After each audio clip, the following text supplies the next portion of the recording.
Film की शुरुआत एक युद्ध से होती है। रोमनों ने उस समय अफ्रीका पर हमला कर दिया था और यह युद्ध कई दिनों से चल रहा था। खास बात यह थी कि अफ्रीका की सेना को जो जनरल नेतृत्व दे रहा था वह एक रोमन व्यक्ति लूसियस था। युद्ध में लूसियस की पत्नी भी उसका पूरा साथ दे रही थी, लेकिन दुर्भाग्यवश वह रोमनों के हमले में मारी जाती है। रोमनों की संख्या पहले से ही अधिक थी और वे अफ्रीका की सेना पर भारी पड़ रहे थे। फिर भी लूसियस और उसकी पत्नी की हिम्मत ने रोमनों को रोक रखा था। हालांकि अपनी पत्नी के मरने के बाद लूसियस का सारा हौसला टूट गया। वह अपनी पत्नी से बहुत गहरा प्यार करता था और उसकी मौत ने उसे पूरी तरह से तोड़कर रख दिया। उसकी मौत के बाद लूसियस ने भी लड़ना छोड़ दिया और इसी वजह से रोमनों ने जीत हासिल कर ली। रोमनों ने अफ्रीका पर कब्जा कर लिया और अफ्रीकी सेना को लूसियस समेत बंदी बना लिया। सभी बंदियों को रोम ले जाया गया, जहां उस समय दो युवा भाई गेटा और कैराकाला की हुकूमत थी। रोम के पहले बादशाह बहुत ही दयालु और रहमदिल थे, लेकिन जब से इन दोनों भाइयों की सत्ता आई थी वहां के लोग काफी परेशान थे। ये दोनों भाई बहुत क्रूर थे और कैराकाला की तो मानसिक हालत भी सही नहीं थी। खैर, इस युद्ध को जनरल मार्कस की अगुवाई में रोमनों ने जीता था। इस जीत का जश्न मनाने के लिए गेटा ने एक कार्यक्रम रखा जो रोम के लोगों के मनोरंजन के लिए था। यह एक लड़ाई का कार्यक्रम था जहां बंदियों को लड़ने के लिए मजबूर किया जाता था। इस कार्यक्रम में अब दुश्मनों को खतरनाक और खूंखार बंदरों से लड़ाया जाना था। लूसियस समेत कई कैदियों को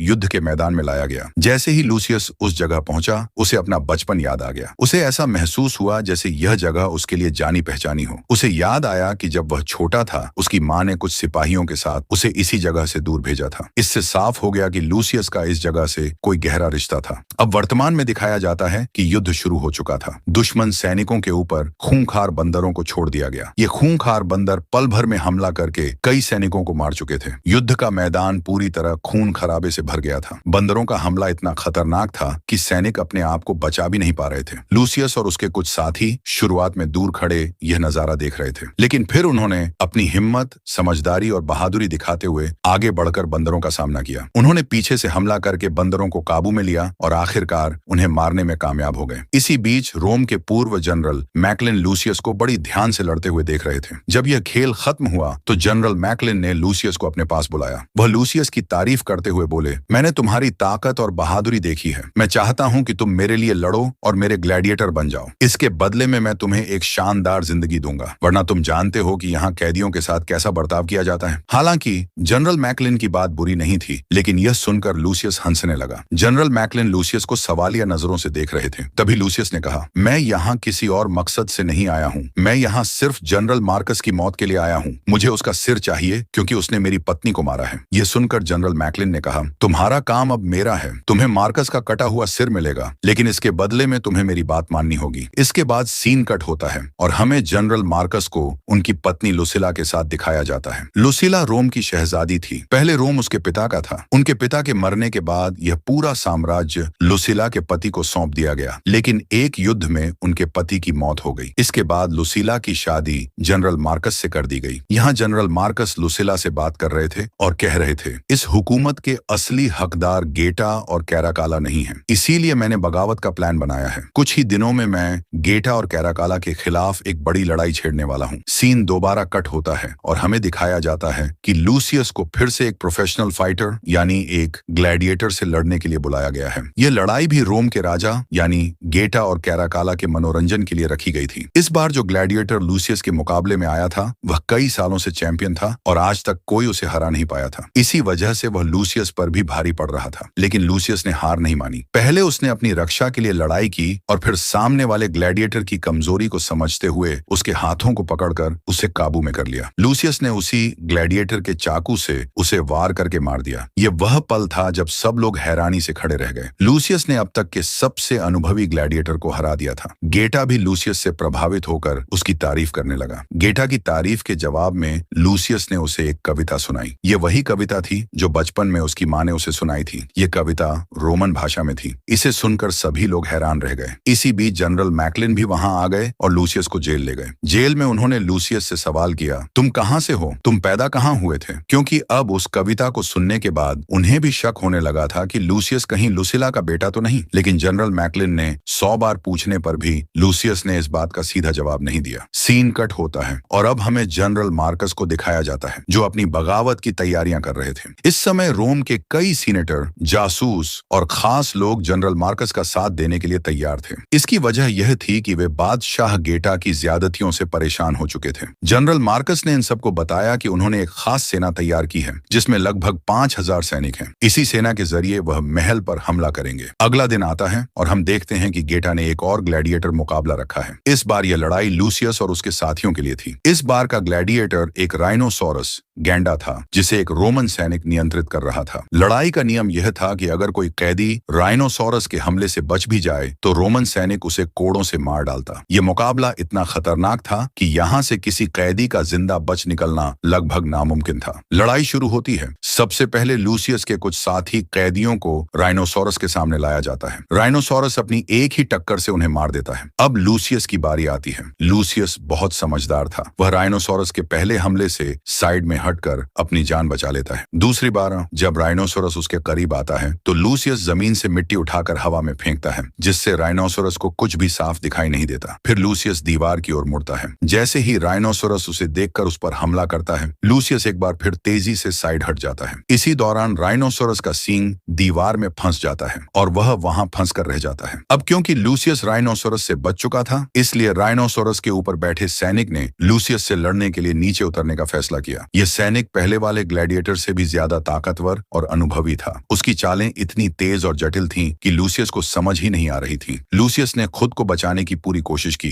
लेकिन वह सामने वाले ग्लैडिएटर पर कोई भी हमला करने में नाकाम रहा। इससे पहले कि लूसियस कोई चाल चलता, उस ग्लैडिएटर ने उस पर हमला करके उसे जमीन पर गिरा दिया। ऐसा लग रहा था कि लड़ाई खत्म हो चुकी है। वह ग्लैडिएटर लूसियस को मारने वाला था, लेकिन तभी गेटा ने इशारा करके लड़ाई रुकवा दी। गेटा ने लूसियस को एक और मौका देने का फैसला किया क्योंकि उसे लूसियस का हुनर और ताकत पसंद आई थी। गेटा ने लूसियस को मौका देते हुए वही कविता पढ़ी जो पिछली लड़ाई जीतने के बाद लूसियस ने सुनाई थी। गेटा के मुंह से यह कविता सुनते ही लुसिला को पुरानी बातें याद आने लगी। ये कविता उसे जानी पहचानी लग रही थी, लेकिन उसे याद नहीं आ रहा था कि उसने यह कविता कहाँ सुनी थी। लुसिला अपने कमरे में जाकर इसी सोच में उलझी रही। वह पुरानी यादों को टटोलने की कोशिश करती रही और फिर उसे आखिरकार याद आ ही गया। जब उसके पति की मौत हो गई थी और वह लूसियस यानी अपने बेटे को सैनिकों के साथ सुरक्षित भेज रही थी, तब उसने अपने बेटे को यह कविता सुनाई थी। यह एहसास लुसिला को झकझोर कर रख देता है। यह देखकर लुसिला समझ गई कि लूसियस कोई और नहीं बल्कि उसका असली बेटा है। फिर फ्लैशबैक में हमें दिखाया जाता है कि आखिर क्यों लुसिला ने लूसियस को अपने से दूर भेज दिया था। जब लूसियस के पिता एक जंग में मारे थे, तब लूसियस की उम्र बहुत छोटी थी और कानून के अनुसार अगला सम्राट लूसियस ही बनने वाला था। लेकिन उसकी छोटी उम्र की वजह से किसी भी शख्स के लिए उसे मारकर सिंहासन पर बैठना आसान हो सकता था। अपने बेटे की जान बचाने के लिए लुसिला ने एक बड़ा फैसला लिया। उसने लूसियस को दूर भेज दिया ताकि उसे कोई नुकसान न पहुंचा सके। लुसिला अब और देर तक यह तख्त और हुकूमत किसी और के पास नहीं देख सकती थी। उसने तय किया कि वह आज रात ही जाकर सारी सच्चाई लूसियस को बता देगी। जब वह जेल में पहुंची तो उसने पहले लूसियस से माफी मांगी क्योंकि उसने अपने बेटे को बहुत दूर भेज दिया था। यही कारण था कि वह अब तक अपने बेटे को पहचान नहीं पाई थी। इसके बाद लुसिला ने लूसियस से कहा, मैं तुम्हें कभी अपने से दूर नहीं करना चाहती थी, लेकिन उस वक्त मेरी मजबूरी थी। तुम्हारे पिता की मौत के बाद तुम्हारी जान के दुश्मन बहुत लोग बन गए थे और इन लोगों से तुम्हें बचाने के लिए मैंने तुम्हें बहुत दूर भेज दिया। तुम मेरे असली बेटे हो और इस जगह के असली वारिस और हुक्मरान हो। लुसिला तो और भी बहुत कुछ कहना चाहती थी, लेकिन लूसियस गुस्से में था। न जाने उसके दिमाग में क्या चल रहा था और क्या उसे परेशान कर रहा था, इसलिए उसने लुसिला को डांट कर वहां से भेज दिया। अब सीन कटकर अगले दिन का समय दिखाया गया जहां लूसियस को फिर से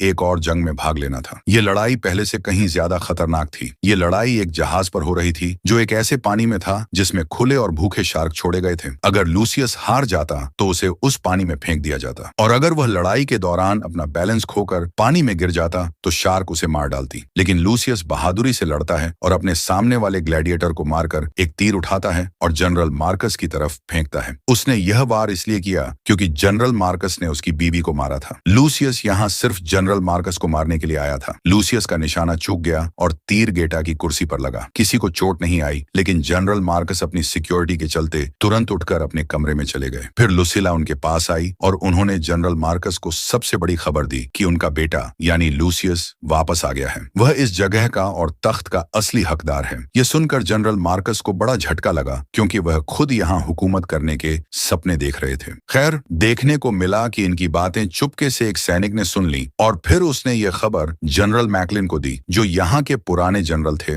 और जिन्होंने लूसियस को शुरू में अपना ग्लैडिएटर बनने का ऑफर भी किया था। अब ये जनरल और स्पाई जिन्हें खबर मिली थी कि लूसियस यानी लुसिला का बेटा वापस आ चुका है। उन्होंने यह खबर जाकर यहाँ के बादशाह यानी गैटा और कैराकाला को दे दी। इसका मतलब था कि उन्होंने जनरल मार्कस को धोखा दे दिया था और सारी बातें बादशाह को बता दी। पहली खबर थी कि जनरल मार्कस बगावत करने वाला है और आपसे जंग करने वाला है इस तख्त के लिए। दूसरी खबर थी कि लुसिला का बेटा वापस आ चुका है जो अब उनसे यह तख्त छीन लेगा। ये सुनकर गैटा और कैराकाला को गुस्सा आ गया और गैटा ने तुरंत लुसिला और जनरल मार्कस को बंदी बना लिया, यानी उन्हें कैद करवा लिया। सीन कट होकर हम जेल में लूसियस को देखते हैं, जहां एक सैनिक उसके पास बैठा हुआ था। यह सैनिक उसे यहाँ की पुरानी कहानियां बता रहा था, यहाँ के पुराने ग्लैडिएटर्स और पुराने हुक्मरानों की कहानियां, जिसमें उसके पिता मैक्सिमस का नाम भी था। लूसियस इस सैनिक के जरिए अपने पिता के बारे में और भी बहुत कुछ जानने की कोशिश करता है और यह सैनिक उसे उस जगह पर ले जाता है जहां पर उसके पिता का आर्मर और तलवारें रखी हुई थीं। इन चीजों को देखकर लूसियस को अपने बचपन के फ्लैशबैक्स याद आते हैं और उसे यकीन हो जाता है कि लुसिला झूठ नहीं बोल रही, वह सच में मैक्सिमस और लुसिला का बेटा है। खैर, अगले दिन हमें दिखाया जाता है कि बादशाह गैटा ने फिर से एक और जंग रखी, वही फाइटिंग प्रोग्राम जो वह रोज इंटरटेनमेंट के लिए आयोजित करते थे। इस बार उसने लड़ने के लिए बुलाया है अपने नए कैदी को,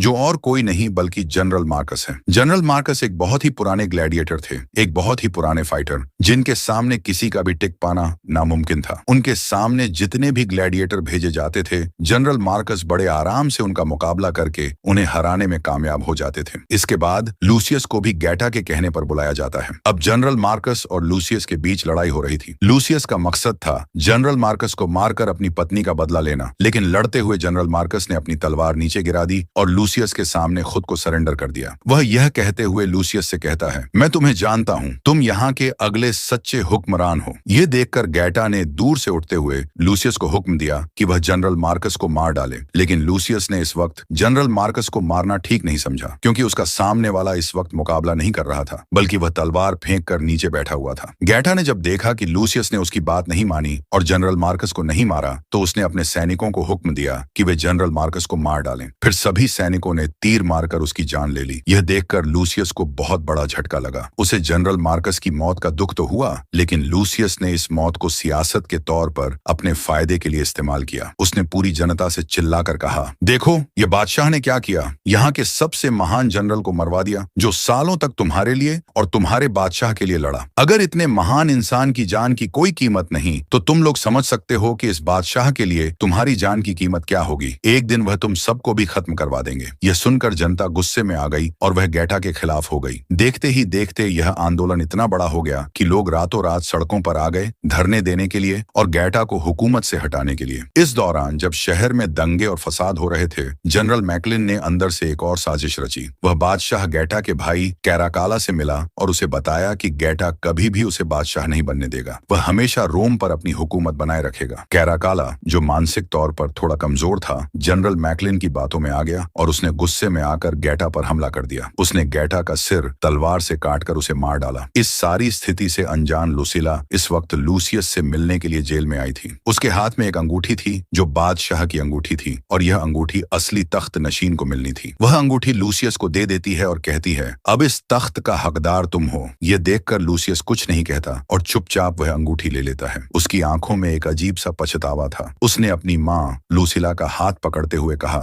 मुझे माफ करना माँ, मैं जनरल मार्कस को तो नहीं बचा पाया, लेकिन अब मैं आपको बचा लूंगा, मैं आपको खोना नहीं चाहता। यह कहकर उसने अपनी माँ लूसिला को गले से लगा लिया और दोनों के बीच की सारी नाराजगी खत्म हो गई। अगले दिन बादशाह कैराकाला अपनी हुकूमत का ऐलान कर रहा था और सबको बता रहा था कि गैटा मर चुका है और अब वह खुद यानी कैराकाला नया बादशाह बन चुका है। इससे पहले कि लोग इस फैसले पर कोई प्रतिक्रिया देते, जनरल मैकलिन गेटा का सिर लेकर वहां पहुंच जाता है और सबको बताता है कि गेटा का कत्ल कैराकाला ने किया था। बादशाह को मारने की सजा के रूप में कैराकाला को जेल में डाल दिया जाता है। यह सब जनरल मैकलिन की साजिश थी, लेकिन कैराकाला कुछ भी समझ नहीं पाता। अंत में जनरल मैकलिन ने खुद को बादशाह घोषित कर दिया। यहाँ उनकी हुकूमत आ चुकी थी, लेकिन पीछे से लूसियस ने अपनी चालें चलनी शुरू कर दी। लूसियस ने वह अंगूठी जो उसकी माँ ने दी थी एक सिपाही को दी और उसे एक खास जगह भेजा। उसने सिपाही से कहा कि वहां उसे जनरल डोरिस मिलेंगे और उन्हें यह अंगूठी देकर कहना कि रोम के बादशाह लूसियस ने उनकी मदद मांगी है। यह सुनकर सिपाही समझ गया कि लूसियस कोई और नहीं बल्कि लुसिला का बेटा था। उसने लूसियस का आदेश माना और जनरल डोरिस से मदद लेने के लिए निकल पड़ा। इसी बीच जनरल मैकलिन ने ताकत के नशे में लूसियस को एक नई ग्लेडिएटर गेम के लिए बुलाया, क्योंकि लूसियस ने जनरल मैकलिन के ग्लेडिएटर बनने से मना किया था। अब जनरल मैकलिन उससे बदला लेने का इरादा रखता था। जब यह संदेश लूसियस तक पहुंचा तो वह गुस्से से पागल हो गया, लेकिन उसने ज्यादा रिएक्शन नहीं दिया। लूसियस ने पहले ही जेल की चाबी सिपाही से ले ली थी और मौका पाकर वह जेल तोड़कर बाहर आ गया। उसने सिपाहियों पर हमला किया और भाग खड़ा हुआ, क्योंकि उसे जनरल डोरिस की फौज के साथ मिलकर रोम पर हमला करना था। अपनी हुकूमत और हक लेने के लिए लूसियस ने ज्यादा देर नहीं लगाई और यह खबर जनरल मैकलिन तक भी पहुंच गई कि जनरल डोरिस अपनी पूरी फौज के साथ हमला करने के लिए आ रही हैं। यह देखकर जनरल मैकलिन को अपने सेट किए गए प्रोग्राम से हटना पड़ा